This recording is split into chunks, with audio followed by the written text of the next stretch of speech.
Hello there, everyone. Welcome to Coffee Time Career Chat. My name's Patricia Hayes. I'm so glad to be here with you all. Happy New Year. This is the first show in the new year because, last Monday was technically a holiday. So I'm so glad to be back with you all today.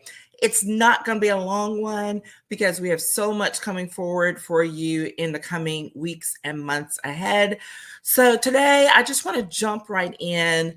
Today's topic is New Year, Better You. And I'm really careful with that about not saying New Year with new resolutions or a new you, because really and truly, we're not a new person. We're always evolving to become better people, right? And I gave up resolutions a long time ago because, I'm a perfectionist. And so it's like if I didn't accomplish that thing that way in that time period, then I always felt like I was kind of failing, right? And so I had to shift and with some teachings from others over the years to really focus more on what are my goals and how can I evolve to reach them? And how can I learn to adjust with them? Because sometimes things aren't met. We may have the best of plans, but they aren't meant to happen when we originally laid them out. It doesn't mean that they're not meant to happen.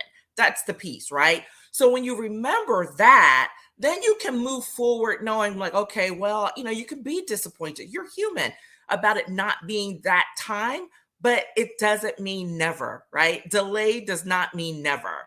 And so that's what I want to encourage you is as you're approaching this new year, that you're not just approaching it with like, oh, I have to start over from ground zero on working on X. That is what exhausts us. That's what gets us burnt out.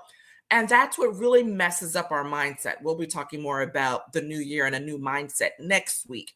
But this week, I just want to remind you that it's never too late to get clarity about your goals, about setting boundaries, and about what it is and who it is you want to be next.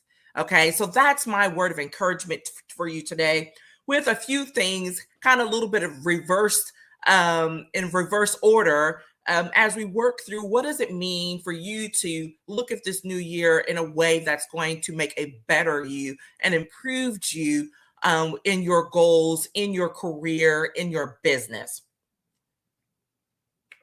And so here it is. First thing is we're going to talk about the 4 R's, right? Redefine, reflect, remember, and reset. The first one is to redefine your goals. And this is in terms of being very purposeful about what you're making your goals to be, about being intentional with them, and remember to keep them true to you, not others. This is the internal versus external conflict that's always going on. And it's so hard, I understand, I know, to turn off the noise from the outside sometimes. But this is really important for you as you define your goals and what it is you want to achieve for yourself personally and professionally, because you can't, in some ways you can't do one without the other, right? You're a whole being. I like to say there are no flat Stanleys around here. We're multidimensional. And while we may lean one way or the other sometimes just because of what needs to be done to get the goals accomplished, it doesn't mean you're turning one part of yourself off in order to get the other one out. That's what's got most of us so burnt out over the years, trying to do that. So don't hurt yourself trying to do that, okay? Redefine your goals, give some thought to it, be purposeful about what it is you're setting. And I won't say just realistic because that seems to minimize for some people, right? You want to add some stretch to it, but think about what is it that you really want to accomplish. And maybe you're thinking about how you've kind of been dampening it down, which gets us to our second R, which is reflection. You really need to engage in that reflection time on your prior year and your prior goals and how you want to move forward. Now, this is not about taking a look at yourself and beating yourself up about what you did or did not do, right? It's not about that.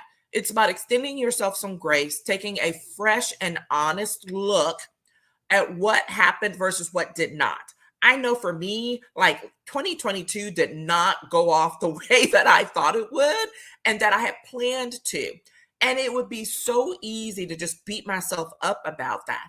But there were some extenuating circumstances that I just never anticipated and could not have anticipated being at the level that they were. So, what I had to do, extend myself some grace, acknowledge that, take a look back at what actually did happen that you were excited about achieving. And when you do that, there's always a handful of things that you're just like, wow, that really happened last year, right? That really happened. So use those things to feed yourself for the new goals or for the refreshed goals and build forward. And as far as, and that's not to say to ignore those things that were challenging or that weren't successful, but to take the time to reflect on what you can learn from that.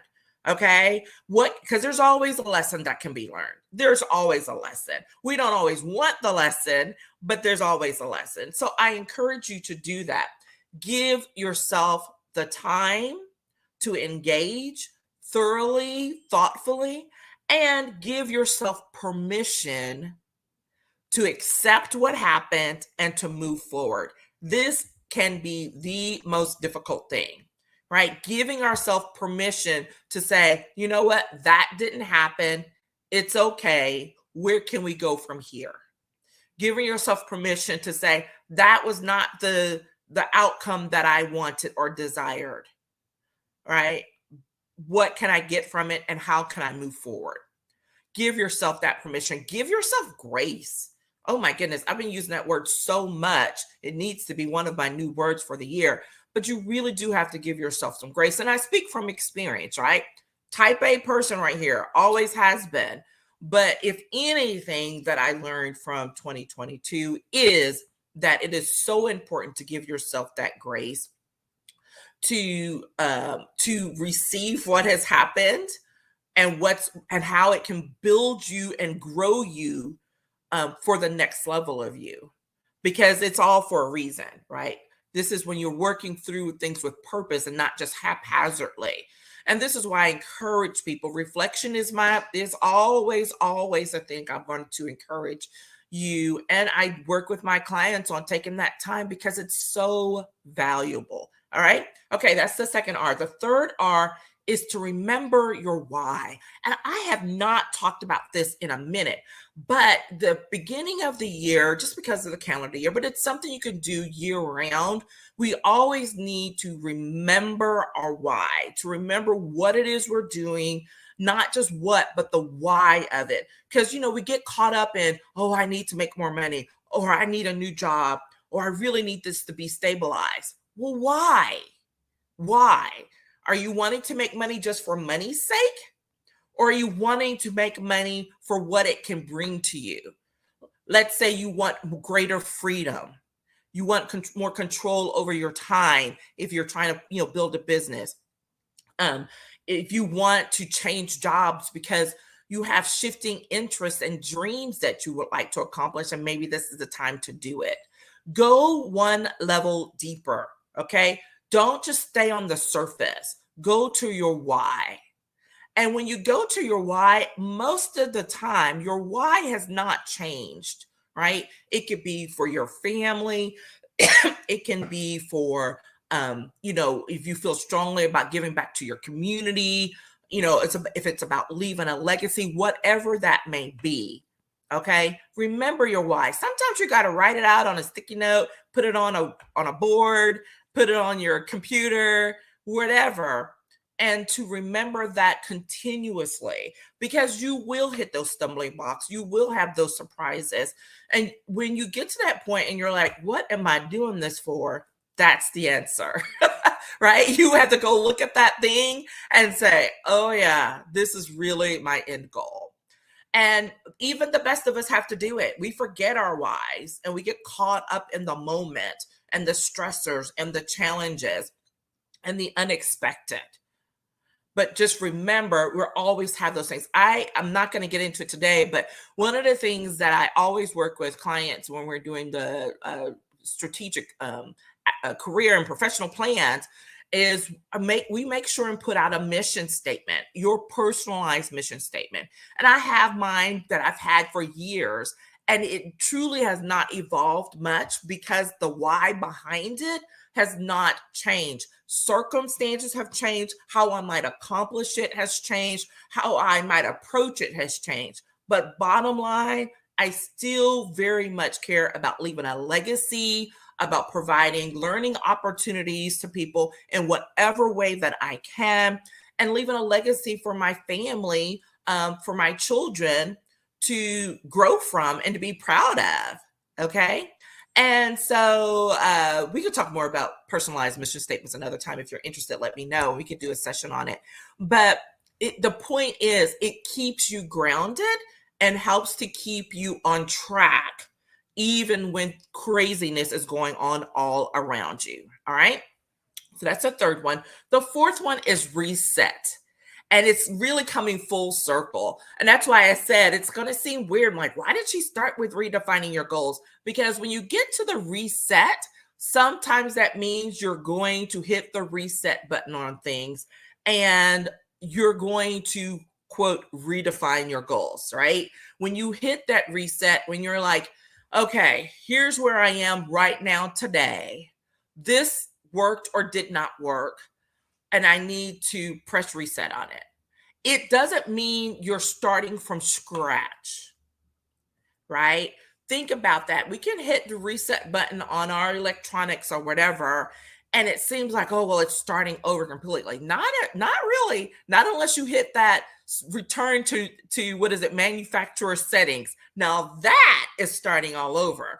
And that, think about this. I love this analogy. Because if you do the return to manufacturer settings, then you really are starting from the beginning.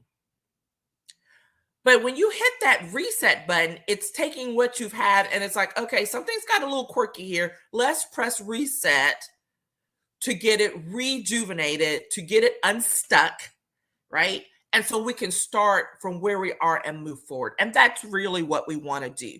When you hit that reset, it is not to start over or to start from scratch. I want to make sure to emphasize that for you all, because so many times what keeps us from going to the next level is if we think that we are starting from scratch. And yeah, that feels heavy. That feels debilitating because it seems like you're leaving behind so much of yourself. That's because you would be if you're starting from scratch. Rarely are we actually starting from scratch. Because unless you are going to completely ignore your previous experiences and all of those things that have truly become a part of who you are, you can't really start from scratch. You can start anew, right? You can start over to some degree, but those things are a part of you, no matter how much you want to try to get rid of them. So think about that from that perspective. The new year and a better you. How can you become better at who you are and what, so that you can achieve the goals that you want to be? How can you become a better person to feed those goals, to feed those achievements, to feed the things you really want to achieve in your life? Okay. And this is my touchy-feely woo-woo session, right? We do this every time, especially at the beginning of the year and probably about quarterly when we're doing a little check-in, right? And I encourage you to go ahead and put that on your calendar right now to put your quarterly check-ins in place. So this is January, February, March, April, May, June, July, August, September, October, right? Put those quarterly check-ins on your calendar right now so that you can remember to step back, engage in the reflection, remember your why, push reset as you go along the way, and just watch how powerful that can be for you in the coming year. All right. It's so exciting to be here with you. I'm looking forward to so many things this year as I myself have pressed the reset, redefining some things and continuing reflection. This is an ongoing process for me because there's so many moving parts and it's a matter of it coming together now. And so I encourage you to each of you to engage in that process. Remember your 4 R's, redefine your goals, reflect on your prior year and prior goals, remember your why, and don't be afraid to press the reset button. Okay, I'm looking forward to checking in with you. If you have any questions, if you have topics you'd like covered, hit me up in the DMs and the comments. I'd love to be able to help you and assist you as we work forward in, returning to the empowered you work, as we approach our careers, as we approach our businesses, as we approach our relationships professionally. All right. Take care, everyone. And I look forward to talking with you again soon. Take care. Bye.